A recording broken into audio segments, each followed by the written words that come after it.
Until the early 20th century, women working in law enforcement did not have the power of arrest. When women began being hired as police officers in 1910, their duties were restricted to working with children and other women. Female officers were not allowed to go out on patrol until the 1970s. In St. Paul, Minnesota, Carolyn Bailey joined the police department in 1961 and was assigned to the juvenile division, working primarily on incest and sexual assault cases. In 1969, Carolyn Bailey became St. Paul's first woman homicide investigator and one of the nation's first policewomen to reach beyond working with youth.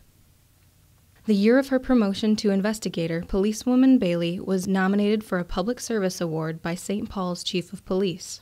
Chief Lester McAuliffe wrote of Bailey, "Danger is inherent in this kind of work and a source of worry to those who assign her. However, they dare not express their anxieties for fear of being taken to task for overprotectiveness by Mrs. Bailey, who seems to fear only being shown preferential treatment because of her sex."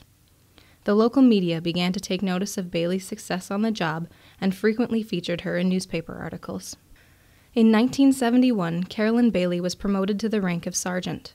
Some of the men on the department, who were fond of Bailey, presented her with an award of their own making. A roomy pink brassiere emblazoned with sergeant stripes, an "I served the St. Paul School Police" button, and a police traffic patch over the bra's back closure.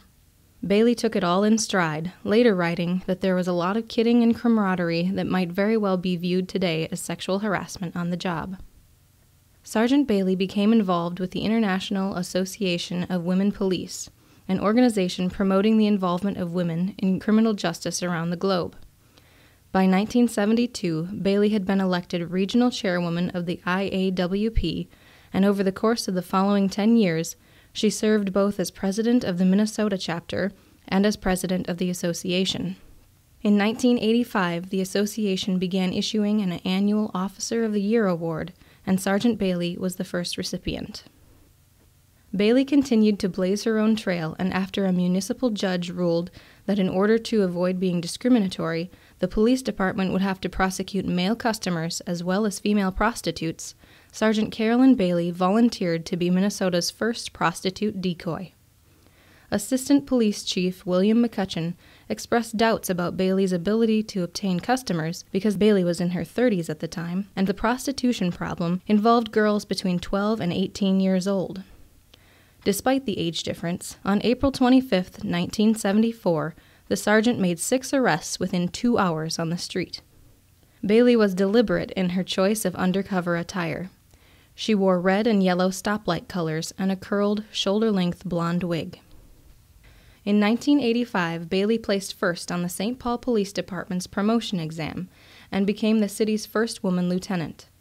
2 years later, she became the department's first woman commander. Lieutenant Bailey retired from the police department in 1991 after 29 years of service.